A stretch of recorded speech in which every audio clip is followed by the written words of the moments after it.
제가 어제 CNBC 낮에 들어갔다가 깜짝 놀랐어요. CNBC USA 판인데도 이런 기사가 있더라고요.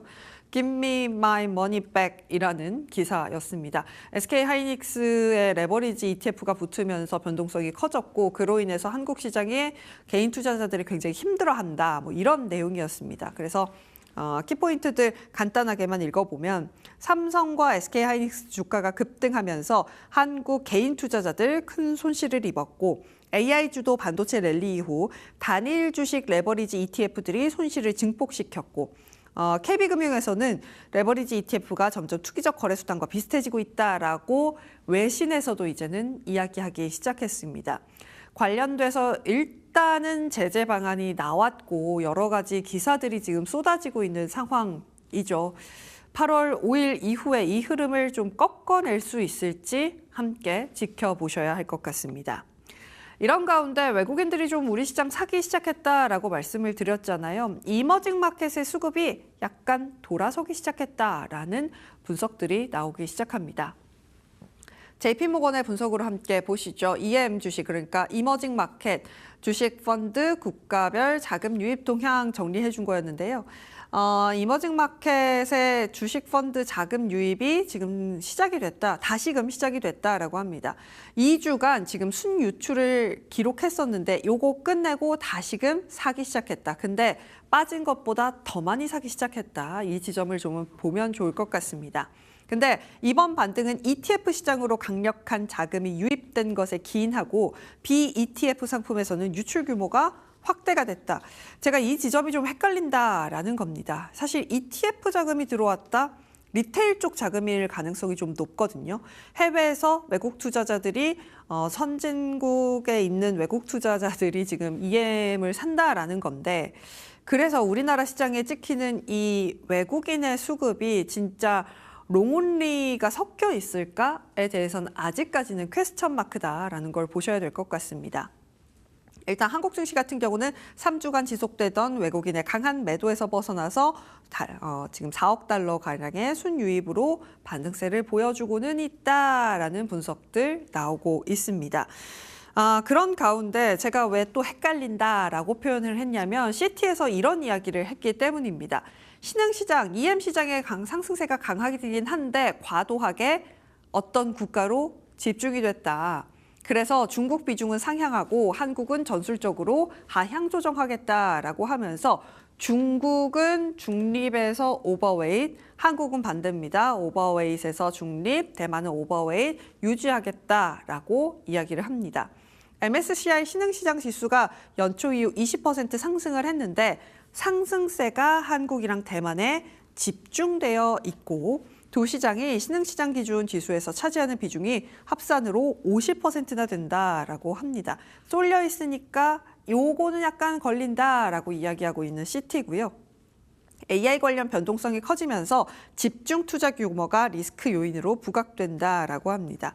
사실 돈 버는 기업이 삼성전자, SK하이닉스이기 때문에 이쪽으로 수급이 몰리는 건 필연적이긴 한데 이렇게 이야기하면 사실 조금 속이 쓰린 것은 사실입니다. 많이 올랐고 빠르게 올랐다라고 전 세계에서 지금 이야기하고 있는 게 바로 우리 증시라는 것도 우리가 체크를 해야 할 지점인 것 같습니다.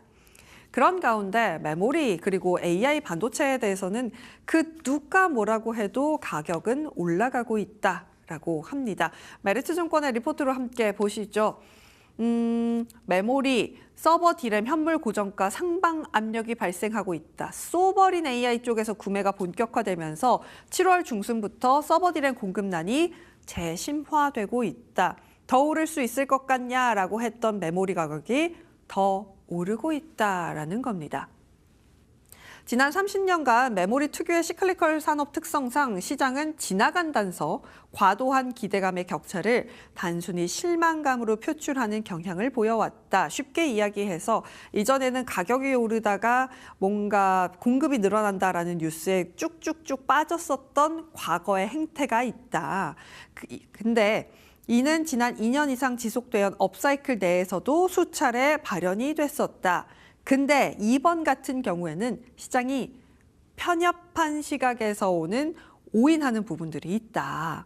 희생적 LTA, 그러니까 장기 공급 계약으로 하면서 가격을 좀 낮췄다라는 이야기라든지 2027년 실적의 하향 조정이라든지 이건 편협한 시각이다라고 하고 있습니다. 하지만 이는 조만간 다가올 다양한 이벤트들, 주주 환원, 그리고 지분 투자 등을 포함한 빅테크와의 파트너십 등을 통해서 빠르게 불식되리라 전망하고 있는 메리츠의 김선우 애널이었습니다.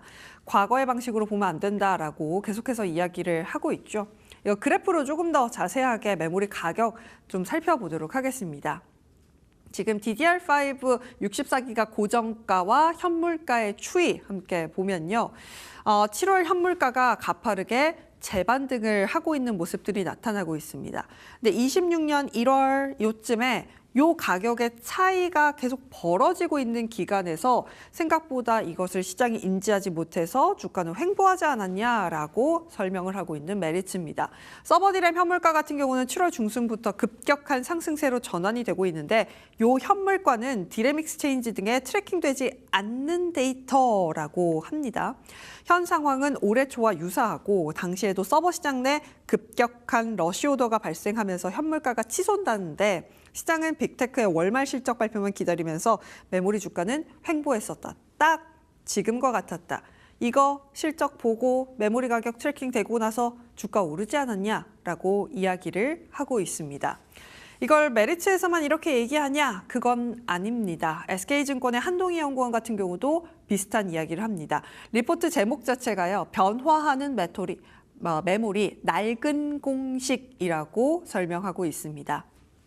장기 계약의 본질이 무엇이냐에 대해서는 이게 가격이 얼마다 이런 게 아니라 그냥 수요를 내가 다 가져가는, 공급을 다 잠가버리는 계약이라는 겁니다.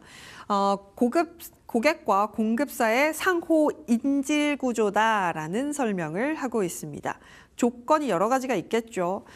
확약된 물량이라든지 기간, 선수금에 따라서 가격 밴드는 상이할 수 있다. 근데 가격, 물량, 전략적 로드맵 등 감안해서 조건 가격을 결정하게 되고 일부 LTA를 전체 LTA로 일반화할 수 없다. 그러니까 고객사마다 원하는 것들이 다 다르기 때문에 계약 조건이 다 다르다. 근데 어쨌든 본질은 공급 자체가 이 LTA로 묶여가는 것이다라는 설명을 하고 있습니다. 근데 이 LTA는 전체 AI 수요를 축적할 수조차도 없습니다. 삼성전자, SK하이닉스 기준으로 공급량 기준으로 봤을 때 LTA 비중이 40에서 50% 정도 될 거라고 지금 시장에서는 점치고 있는데요. BLTA 시장은 AI 수요와 전통의 세트다. 전통 세트 약세 같은 경우는 AI양 캐파 재배치로 대응할 수 있다.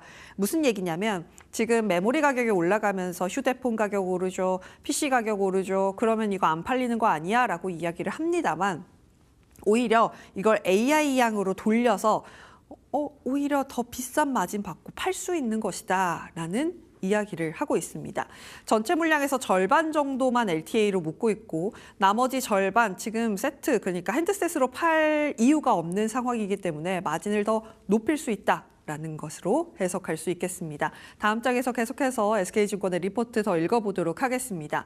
LTA는 BLTA 시장의 탄력성을 제고할 수 있다라고 합니다. LTA는 의무적 계약입니다. 이 가격에 이 기간 동안 우리가 어느 정도 공급하자라고 하는 거잖아요. 그렇기 때문에 캐파 배분을 LTA로 우선화합니다. 장기 공급 계약한 쪽부터 먼저 줘야 될 거 아니에요. 그래서 BLTA 시장은 잔여 캐파 내에서의 경쟁을 해야 됩니다. 그러면 가격 경쟁은 계속해서 일어날 수밖에 없겠죠. 그러면 가격 강세 기반은 여전한 상황이고 메모리 현물가, 프리미엄, GPU 상승, 가격이 오르는데 다 이유가 있다라고 설명을 하고 있습니다. 그래서 가격 상승률이 둔화되는 것에 대해서 우리가 이제는 좀 새롭게 봐야 한다라는 설명도 덧붙이고 있는데요. 과거에는 이 P가 오르는 속도가 둔화된다라고 하면 재고가 누적되고 제한된 수요가 있으니까 이제는 메모리 사이클 끝이야 라고 했었던 게 과거고요. 현재는 높은 기저 가격이 있고 장기 물량의 가시성이 있고 메모리의 위상이 변화했기 때문에 아예 다르게 봐야 한다라는 것이 SK증권의 설명입니다. 그래서 이제는 완벽한 변곡점에 들어왔다라고 이야기를 계속해서 하고 있는데요. 과거에는 사실 돈을 잘 벌어도 삼성전자, SK하이닉스가 언제 꺾일 줄 알아? 라고 하면서 2018년도였나요? 17년도였나요? 그때 사실 굉장히 업황이 좋았음에도 불구하고 그 다음에 꺾일 거야 라는 이유로 주가가 아쉬운 모습들을 보여주기도 했었는데요. 현재는 이것이 지속될 수 있고 가시성이 있는 구조적 변화고 주주 환호체까지 함께 갈 수 있다라고 SK증권에서는 보고 있었습니다. 그래서 이런 장기 공급 계약이 바꾸는 것은 EPS의 피크 높이가 아니라 계속될 수 있는 EPS, 가시성을 제고하는 거라서 이전처럼 PBR이 아니라 PER 기준으로 봐야 한다라는 이야기를 하고 있습니다. 마지막 줄에 이런 거 있더라고요. 낡은 공식으로 방향을 혼동하는 것을 경계한다. 저가 매수 기회, 비중 확대 의견을 유지한다라는 의견도 함께 확인해 볼 수 있었습니다. 이렇게 AI 관련된 이야기 좀 정리를 해봤고요.